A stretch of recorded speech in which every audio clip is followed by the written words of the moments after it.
जय पद शरणं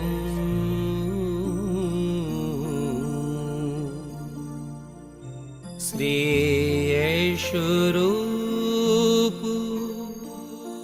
चरणं शरणं। जय सद्गुरुदेव जय पद शरणं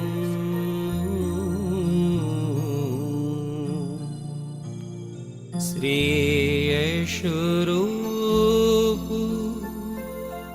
चरणं शरणं। जय सद्गुरुदेव जय पद शरणं श्री यशोरूप चरणं शरणं। जय सद्गुरुदेव जय पद शरणं श्री यशोरूप चरणं शरणं। जय सद्गुरुदेव जय पद शरणं श्री यशोरूप चरणं शरणं। जय सद्गुरुदेव जय पद शरणं श्री यशोरूप चरणं शरणं। जय सद्गुरुदेव जय पद शरणं श्री यशोरूप चरणं शरणं। जय सद्गुरुदेव जय पद शरणं श्री यशोरूप चरणं शरणं।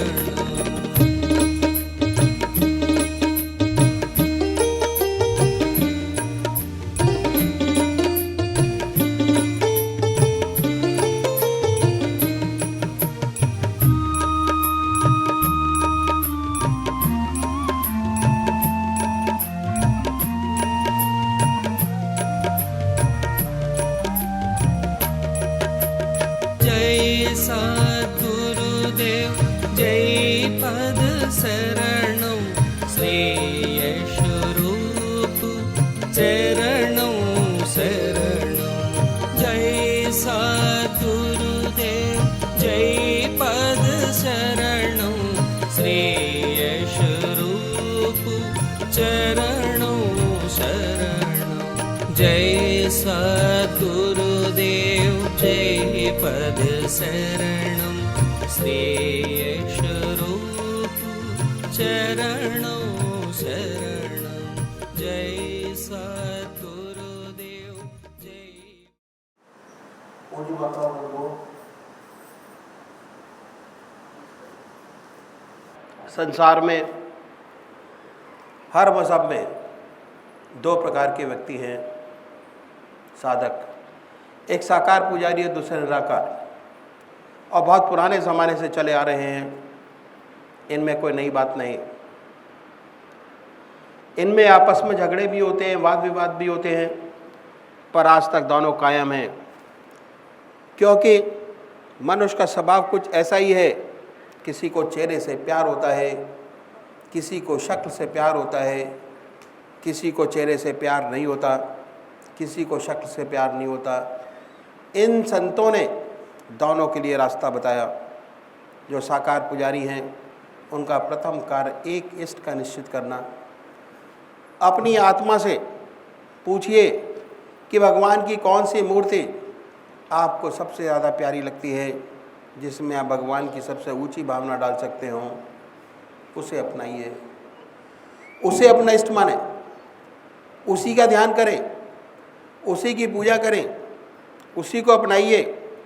ऐसा नहीं कि कभी आप राम की पूजा करें, कभी कृष्ण की, कभी माँ की। अगर रोज़ रोज़ बदलेंगे इसका विशेष लाभ नहीं होगा।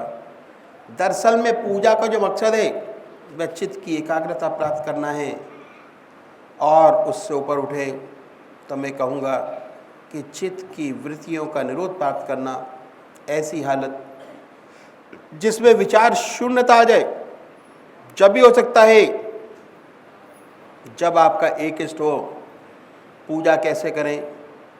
कुशा या कंबल का आसन हो, धूप बत्ती अगरबत्ती जलाएं, साफ सुथरी चादर बिछी हो, रात्रि के वस्त्र बदल कर बैठे। अगर स्नान नहीं कर सकते तो कोई बात नहीं, मुंह हाथ धोकर सुखासन से बैठे हैं। फिर कल्पना करें कि आपका इष्ट सशरीर आपके सामने विद्यमान है। कोई भक्ति भरा भजन गाइए तो क्या होगा? आपके बहिर्मुखी विचारों की दुनिया से हटकर मन ईश्वर की तरफ लग जाएगा। और इसके बाद जब आप ध्यान करेंगे तो ध्यान बनेगा। पहले बाहर देखिए, जब ध्यान बाहर की तरफ बन जाए, उस पवित्र मूर्ति को हृदय में उतारिए, बैठाइए। इतने प्यार से बैठाएं, ना कोई दूसरा विचार रह जाए, ना ख्याल। हमारी आत्मा हमारे मन को देखती रहती है, बताती रहती है कि हम क्या कर रहे हैं। जैसे ही मन हट जाए तो फिर प्यार से इस मूर्ति पर जमाएं। उसके बाद क्या होगा? ना कोई विचार रहेगा, ना ख्याल। चेतन अवस्था में लौटेंगे तो उसी के ध्यान में लौटेंगे, और उस समय आपको बहुत सुंदर अनुभूति होगी। आपके मस्तिष्क पर जितना भार था हल्का हो गया, मन आनंदित हो गया, मन गहरे ध्यान में लगा। अगर ऐसे पूजा करेंगे तो विशेष लाभ होगा। चित्त की एकाग्रता प्राप्त होगी, सुषुप्ति की अवस्था प्राप्त होगी, और सुषुप्ति से सहज समाधि में प्रवेश कर जाएंगे। दूसरे वो भाई हैं जो निराकार भगवान के उपासक हैं, जो परमात्मा की मूर्ति को नहीं मानते। वह वो भगवान के नाम को पकड़े और उस नाम को चुने जो आपकी आत्मा को सबसे प्यारा लगता है। कोई ना कोई नाम से तो याद करते होंगे। हिंदू भाई ओम नाम, मुसलमान भाई अल्लाह, सिख भाई वागुरु, क्रिश्चियन भाई क्राइस्ट या गॉड। जो आपकी आत्मा को सबसे अच्छा लगता है उसको चुने। उसके बाद सुखासन से बैठे, बड़े प्यार से हृदय की तरफ निगाह लगाए, आनंदमयी अवस्था बनाइए, बड़े प्यार से बैठिए। और उसके बाद ये महसूस करें कि जब हमारा दिल धड़कता है, दिल की हर धड़कन से जो नाम है वो निकल रहा है, या जो नाम आपने चुना है वो दिल की हर धड़कन से निकल रहा है। जब तक ऐसा ना हो तब तक जवान से उस नाम को ले सकते हैं, बड़े प्यार से, बड़े आराम से। और ये महसूस कीजिए कि जवान नहीं कह रही, धीरे धीरे ऐसी अवस्था आती है कि आपको बहुत स्पष्ट सुनाई देने लग जाता है कि आपके दिल से ओम की आवाज़ निकल रही है। ऐसी हालत पैदा होती है कि उसमें ऐसे तल्लीन हो जाते हैं,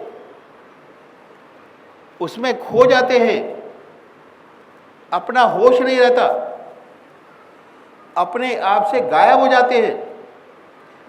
और जब विचार शून्य अवस्था प्राप्त होती है, जब चेतन अवस्था आती है, तो वही नाम सुनते होते हैं। हमें एहसास होता है बड़े आनंद का कि हमारा मस्तिष्क अनुपम आनंद से भर गया, बड़ी शांति मिली। तो इन संतों ने पूजा का तरीका बताया। अगर ऐसे पूजा करेंगे तो विशेष लाभ होगा। चित्त की एकाग्रता हमें प्राप्त होगी, धीरे धीरे सुषुप्ति की अवस्था में प्राप्त होगी, और सुषुप्ति से सहज समाधि में प्रवेश कर जाएंगे। धीरे धीरे में आत्मा और फिर परमात्मा का अनुभव होने लगेगा। और एक दिन ऐसा आएगा कि हम उससे एकाकार हो जाएंगे, और ज्योति से ज्योति मिल जाएगी। पहली सीढ़ी का दूसरा तब स्टेप, हर मनुष्य भोजन करता है, और भोजन करने में आधा घंटा दोपहर को और आधा घंटे रात्रि को लगाता है। ये समय ऐसा है कि खाली है। दुनिया के व्यवहार का कोई काम आप इस पीरियड में नहीं कर रहे होते। इस भोजन के तरीके में थोड़ा परिवर्तन लाना पड़ेगा। और वास्तव में हमारा पुराना कल्चर यही था जो मैं आपके सामने रखूँगा, पर हमारे ऊपर वेस्टर्न कल्चर की छाप पड़ी और हमारा स्टैंडर्ड 2.5 फुट ऊंचा हो गया। पहले ज़मीन पर बैठकर भोजन करते थे, अब मेज कुर्सी पर बैठकर भोजन करते हैं। इसमें कोई नुकसान नहीं। नुकसान क्या है कि जितने दुनियावी वार्तालाप हैं वो खाने की बेस पर करते हैं, क्योंकि हमने अपने आप को वेस्टर्नाइज कर लिया। इस तरीके में थोड़ा तब्दीली लानी पड़ेगी। और तब्दीली क्या है कि जैसे ही भोजन आपके सामने आए, आप अपने इष्टदेव के अर्पण कर दीजिए। हर ग्रास, हर कौर अपने इष्ट की याद में खाएं, और कोई ग्रास बगैर परमात्मा की याद के आपके शरीर में न जाए, कोई चीज़ बगैर परमात्मा की याद के न पिएं। यह अभ्यास भोजन की एक विशेषता है। भोजन जिन विचारों में डूब कर किया जाता है, जब खून बनेगा उन्हीं विचारों का रंगा हुआ बनेगा। अगर आप भोजन परमात्मा की याद में करेंगे तो दिन में जब आप खाली होंगे, ऑटोमेटिक परमात्मा की याद आएगी भक्ति के लिए। जब तक आपका खून नहीं बदल जाता, भक्ति नहीं आती। भगवान श्री कृष्ण ने गीता में साधक की दृष्टि से 4 विशेष बात बतलाई। पहला आहार की शुद्धि, दूसरा विहार की शुद्धि, तीसरा अभ्यास, चौथा वैराग। तो ये आहार की शुद्धि है जो हमें करनी है, और इतना आसान तरीका बताया कि कैसे सच्चा विहार हमसे हो, सच्चा आहार हमसे हो। अगर इस तरीके से भोजन करेंगे तो जो खून बनेगा वह परमात्मा की याद का रंगा हुआ बनेगा। जब भी आप खाली होंगे, ऑटोमेटिक परमात्मा की याद आएगी। आपका मन दूसरी तरफ जाएगा नहीं। और अगर आपने ये काम 15 दिन कर लिया तो 16वें दिन आपको माइंड पर प्रेशर लगाने की ज़रूरत नहीं। जैसे ही भोजन का थाल आपके सामने आएगा, ऑटोमेटिक परमात्मा की याद हो आएगी, रह रह के आएगी, बार बार आएगी। तो इस तरह आधा घंटा दोपहर भोजन का, आधा घंटा रात्रि भोजन का समय पूजा में बदल जाएगा। क्योंकि पूजा में भी हम आधा घंटा सुबह पूजा करते हैं, आधा घंटा परमात्मा की याद लेते हैं। भोजन करते हुए भी आधा घंटा दोपहर भोजन का परमात्मा की याद के साथ कर रहे हैं, और आधा घंटा रात्रि भोजन परमात्मा की याद के साथ भोजन कर रहे हैं। 2 घंटे आपके पूजा के हो गए। उसके बाद 6 घंटे सोने के। अगर सोने से पहले 20 मिनट परमात्मा को दे दे तो बहुत बड़ी बात हो जाएगी। विहार की शुद्धि हो जाएगी। भगवान श्री कृष्ण ने विहार की शुद्धि पर बड़ा भारी जोर दिया। कैसे होगी, इसका रास्ता इन संतों ने बताया जो ग्रस्त में हुए। सोने से पहले आप अपनी चारपाई पर बैठिए। जब दुनिया के सारे काम समाप्त हो जाएं, 2 काम कीजिए। पहला आत्मनिरीक्षण, अपनी आत्मा से पूछिए कि आज आपसे कोई अच्छा काम बना क्या। ऐसा काम जिससे दूसरी आत्मा प्रसन्न हुई हो। अगर ऐसा कोई परोपकार का काम आपसे बना है तो उसे अपने इष्टदेव के अर्पण कर दीजिए कि हे प्रभु, आपकी वजह से हुआ, आपको अर्पण।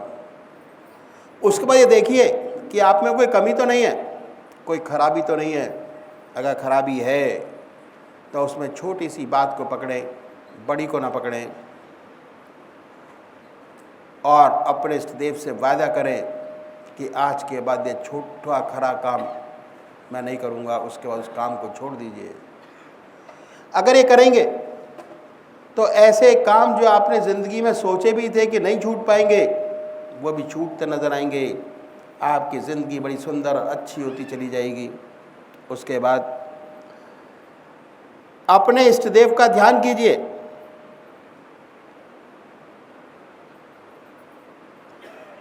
अपने इष्टदेव का ध्यान कीजिए अपनी चारपाई पर बैठकर, और उसी के ध्यान में सो जाइए उनको याद करते करते। तो क्या होगा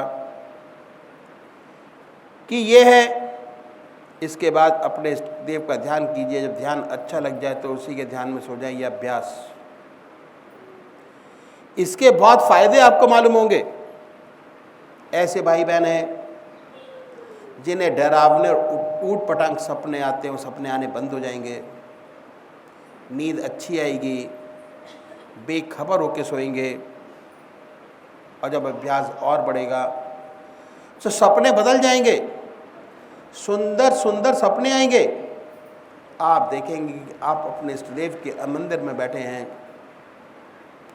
अपने इष्ट का दर्शन, अपने गुरु का दर्शन कभी देखेंगे, सुंदर सुंदर सपने आएंगे, बड़े सुंदर अनुभव खुलते हैं। सोते सोते अनंत सूर्य का प्रकाश नजर आएगा, सारा शरीर विद्युत से ओतप्रोत नजर आएगा।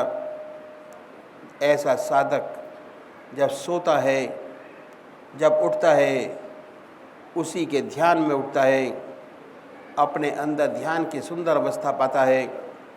जिस ध्यान की अवस्था में सोया था उससे अच्छे ध्यान की अवस्था में उठा।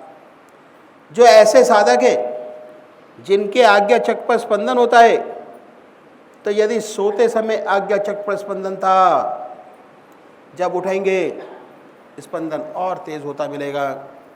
आत्मा यही कहती है कि जिस ध्यान में सोया था और उसी ध्यान में उठा।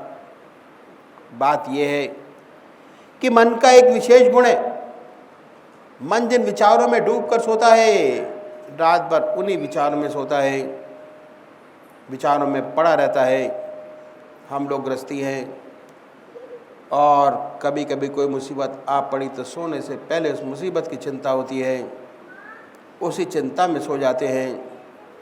स्वप्न उसी मुसीबत का देखते हैं, सुबह उठते हैं उसी चिंता में उठते हैं। एक बच्चा है, माँ का दूध पीते पीते सो जाता है, रात भर छप छप करता रहता है, मानसिक रूप से विशेष दूध पीता है।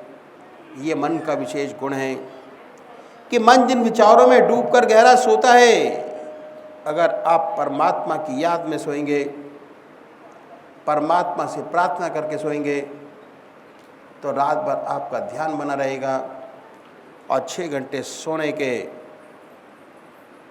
आपके अपने हो जाएंगे। यही है विहार की शुद्धि।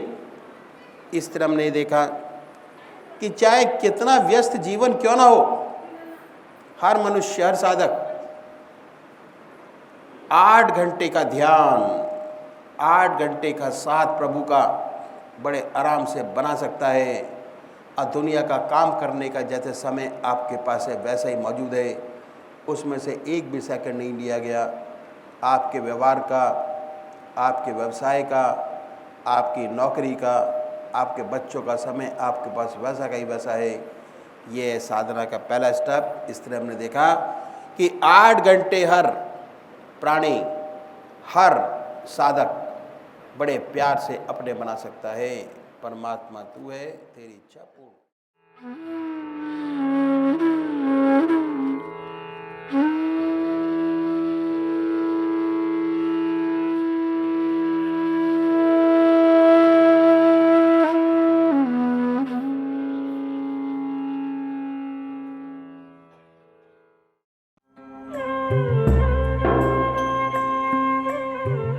ध्यान योग के कार्यक्रम आनंद योग से निशुल्क जुड़ने के लिए संपर्क करें 9810239677।